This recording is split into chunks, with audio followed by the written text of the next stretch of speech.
They said the ship Ascent Echo was cursed. That every mission it embarked on ended in either betrayal, destruction, or a long descent into madness. But Ensign Dax Harlan didn't believe in curses.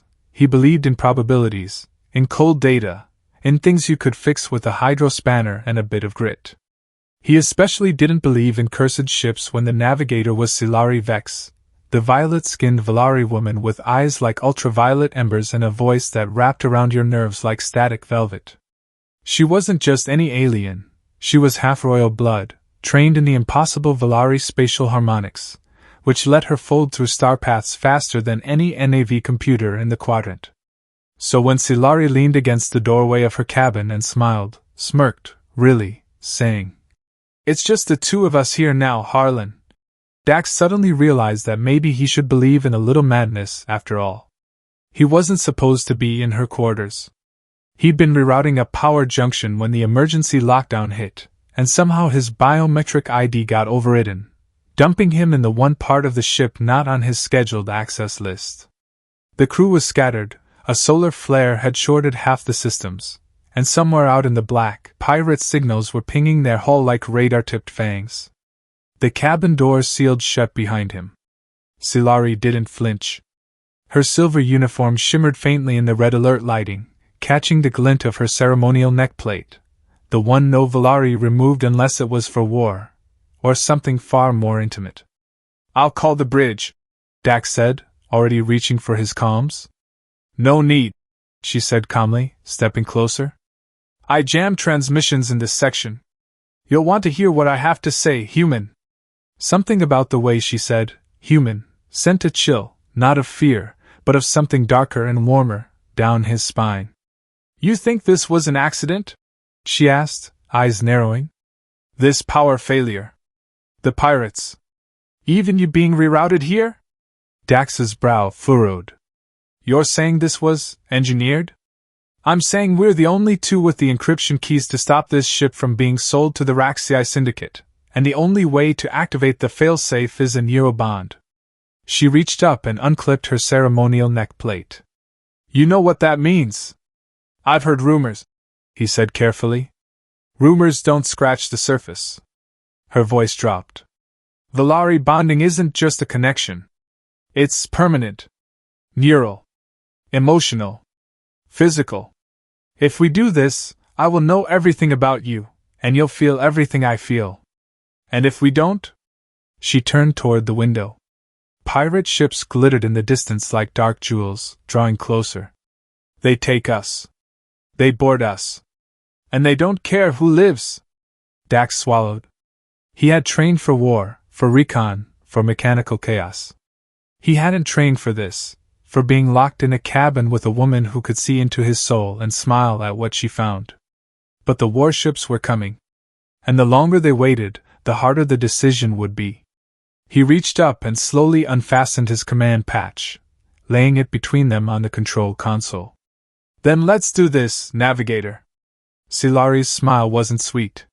It was a warrior's grin, knowing, hungry, and filled with a kind of battle lust that had nothing to do with guns and everything to do with choosing the right person to bleed with. The lights dimmed further. Alarms echoed in the distance. And two enemies turned allies, two strangers tethered by duty, leaned forward, ready to bond for war. The stars didn't blink. The universe held its breath. And a human and an alien navigator rewrote their fates with a single, shared decision. The neurobond wasn't like plugging in a wire. It wasn't some clean interface, no chip insertion, no blinking screen. It was fire. Liquid. Silari's fingers on Dax's temples burned like plasma and ice at once. Their minds merged, not gradually, but with a fierce, biological snap that rippled down his spine and exploded behind his eyes. His knees buckled. She caught him. Inside his head, her voice was a presence. Velvet thunder, calm and endless, whispering across his thoughts. "Breathe, human! I'm here!" And suddenly, he knew her. Knew she was born under the twin moons of Veltar. Knew she once disobeyed her family to train in war. Knew that she preferred the sound of engine static over the opera of her royal court. knew that she had buried comrades on 3 different moons. And he knew her scent when she cried. He gasped. And then she gasped too. She was inside him. She saw his nightmares. The firestorm on Luton 3. The moment he held his brother's body, torn open by shrapnel. She saw his weakness. The shame he carried. The fear that he was never enough, not for command, not for love, not for anyone. He wanted to pull away. But she held firm. Her mind wrapped around his like a shield of starlight, not judging, just seeing, accepting. I told you, she whispered aloud, voice shaking. There's no going back. A warning klaxon blared. On the main display, a Raxii boarding shuttle slammed against the outer hull. They were breaching. Dax straightened, raw and exposed but somehow calmer. Status? He asked. Shields are down on Deck 3. Emergency blast doors sealed. But once they get through the central access, it's over. Unless we drop the core, he said. She looked at him sharply. We won't survive that. He turned toward her, his mind echoing the decision before his mouth moved. Not unless we fly it ourselves. It was suicide. A manual dive into the engineering shaft to reroute the failsafe and fry the Raxii with the ion core, but it would save the crew. The AI systems were compromised, but with Silari guiding the ship and Dax in the manual core, together, they might just pull it off. She nodded once. Then let's finish this. They moved like a single body, his hands grabbing weapons and utility belts, her mind guiding doors open before they reached them. Their footsteps thudded in perfect rhythm as they raced toward the engine room. But before they reached the shaft, a panel exploded beside them, and 3 Raxii warriors poured out, twice the size of humans, with obsidian armor and serrated plasma blades. One hissed and twisted galactic. You bonded? Disgusting. Silari stepped forward, blade drawn, her teeth bared in something between a snarl and a smirk. She's not just bonded, Dax growled, raising his rifle. She's mine. Then they moved as one. The battle wasn't elegant. It was brutal. He moved to shield her. She struck where his blind spots were. He bled. She absorbed pain through the bond. One Raxii fell, then another. But the last one stabbed Silari deep. The scream that tore from Dax's throat was hers. His knees hit the floor, vision red. He fired 3 shots into the warrior's skull until it slumped into nothing. She gasped, clutching her side. I'm fine, she gritted. Just get us to the core. He slung her arm over his shoulder. Don't die, Navigator. You're the only one keeping me from going insane. She laughed, coughing blood. Then I guess I'd better hold on. They limped into the reactor room. Time was running out. The engine room roared like a dragon with a metal heart. Steam hissed. Lights pulsed red. The Helion 9 core vibrated behind thick titanium glass, its surface swirling with unstable plasma. One wrong move, and it would turn the ship, and everything within a 2-kilometer radius, into drifting stardust. Dax laid Silari down against the wall console. Her uniform was torn, soaked in purple blood, the wound pulsing with each shallow breath. You need to stop the bleeding. I'll survive, she muttered. Just keep talking. It stabilizes the neuro bond. He shook his head, dropping to one knee. No, I need you lucid. If I screw this up. You won't. Her fingers brushed his. We're in this together, remember? Dax swallowed hard. Then, without another word, he stood and turned to the reactor. He pulled open the emergency override panel. Inside, a mess of wires, fuses, and ancient coding nodes. And no AI to guide him. But he had something better now. Talk me through this, he said. I'm already inside, Silari replied weakly. Her eyes fluttered closed, but her voice was in his mind, clear and sharp. Cut the orange wire. Bypass the ion flow capacitor, then twist the override circuit 2 clicks to the left. Dax's fingers moved fast. Sweat dripped down his neck. The reactor hummed louder, angrier, realizing something was wrong. Power rerouted, he said. Initiating overload sequence. The ship shuddered. Metal screamed. From the corridor, they could hear the Raxii regrouping. Scraping metal. Alien snarls. No time, she whispered. We won't make it to the escape pods. He froze. Then what the hell are we doing? Finishing it, she said softly. He turned to her. That wasn't the deal. Silari looked up at him, pale but glowing from within. This was always the deal. When I sealed that door back in my cabin, when I said it was just the two of us, this is what I meant. You'd follow me. And I'd die knowing I wasn't alone anymore. No. Dax stepped forward, kneeling beside her. You don't get to die for me. Not like this. She smiled, eyes bright with tears. It's not for you. It's with you.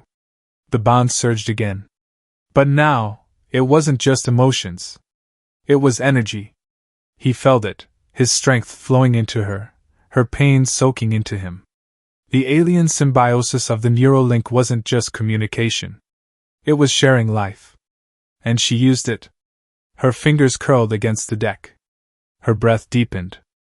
I can walk, she said. Barely. Together, they staggered to the manual control module, arms around each other. On the display, a countdown had begun. Core overload, 459. The Raxii burst into the room. 10 of them. He raised his rifle. Back off! They snarled, but didn't attack. The leader, a towering brute with a molten blade, stepped forward. You would destroy the ship to save a traitor navigator and your dying race? She's not a traitor, Dax said. She's my partner. She's an outcast. Defiled by human touch. Worthless to her own kind. You're both already dead. Dax glanced at Silari. You hear that? We're worthless. She grinned, blood on her lips. Let's show them what worthless means. He slammed the overload lever. A shockwave burst from the core. The Raxii howled as the first surge of EMP fried their weapons. The lights dimmed, and time felt like it stopped. But in that moment, as the world tilted toward chaos, Dax and Silari moved together. She pulled a plasma knife. He pulled his backup pulse gun. They struck like wolves in the dark. Dax took a blade to the ribs. Silari got thrown into the wall. Still they stood. Still they fought. When the last Raxii fell, their bodies smoking on the floor, the core hummed one last warning. Core detonation imminent, 045. Dax turned to her, voice hoarse. I can override the final detonation, but I need both palms on the biometric lock. I'll do it. No, SAE. She grabbed his hand, placing it on the console. Then placed hers beside his. Together they pressed. Override accepted. System reset in progress. The hum faded. The lights blinked green. Silence. They stood there, breathless, bloody, leaning into each other. Dax finally broke the quiet. You still think I'm just a reckless grunt? She looked up at him. No. You're something far more dangerous. What's that? She leaned in, forehead to his. Mine. The silence after the storm was louder than the battle. Smoke curled from scorched panels.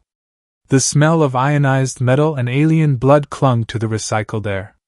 Dax sat slumped against the wall, bruised and battered, while Silari paced slowly, still limping, but alive. The emergency lights bathed her in a deep red hue, making her white hair shimmer like a beacon in the dark. Neither spoke for a long time. Until she turned and whispered, You stayed. He chuckled bitterly, wincing. Yeah, I'm just that stupid. No. She knelt before him, eyes shimmering with something more fragile than pain. You're human. Her words, so simple, hit harder than a Raxii warhammer.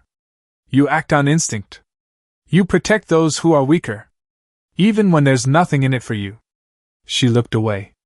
My kind would have left me to die without a thought. Then your kind are idiots, Dax muttered. Because if they can't see what you're worth, they're not worth saving. Silari blinked, stunned by the intensity in his voice. She had been trained never to rely on emotion. Tactical precision, mission priority, chain of command, that was her life. But here, with this bloodied man who had seen the worst of her and hadn't run, something inside her cracked open. She reached for his hand. He didn't flinch. Just squeezed back. "You know what I said, when I closed that cabin door?" she asked softly. "That it was just the two of us." She nodded. "I meant more than that. I've had suitors from noble houses, rivals who offered alliances, even enemies who tried to seduce me to win influence. Sounds like a party. But none of them fought for me," she whispered. "They fought for status. You fought because you saw me. Broken, flawed, scared." Dax sat up, hand tightening in hers.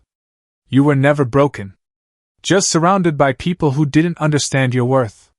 Their eyes met. Sparks, not of plasma, but of something deeper, ignited between them. And then the ship's AI reactivated with a chirp. "Long-range scanners detect 2 vessels approaching. Unknown origin. ETA 10 minutes. Silari's fingers tightened. "They're coming," she said. "Either to finish the job, or take me back." Dax forced himself to stand. "Then we make a choice. We run, or we stand our ground." She turned to him, expression unreadable. "What if I said I was done running? Then I'd say I'm done hiding." He moved closer, brushing a strand of her silver-white hair behind her pointed ear. "You're more than a navigator, Silari. You're my map forward." Her breath caught. She never imagined feeling safe again. Never imagined someone would choose her, not for what she could offer, but for who she was underneath the stars and scars. The AI chirped again. "Incoming transmission." The screen lit up. A grotesque alien face filled the display, one of the Raxii High Commanders. "Human. Hand over the traitor, and your death will be swift. Refuse, and we will reduce your vessel to atoms." Dax leaned in toward the screen. "Yeah? Come try." He ended the transmission. Silari stared at him. "You just declared war on the Raxii Empire." He smirked. "Nah. I just made them nervous." She stepped closer. "Dax?" He looked down. "Yeah?"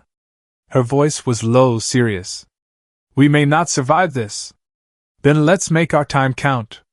And with that, she pulled him into a kiss, not gentle, but fiery and desperate, like two souls finally finding gravity in each other. When they broke apart, the ship began to hum again. The final battle loomed.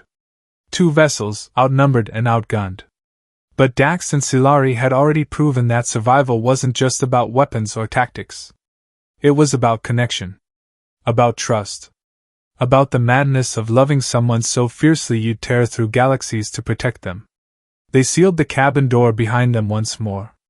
But this time, it wasn't just the two of them against a cold universe. It was the beginning of something far more powerful.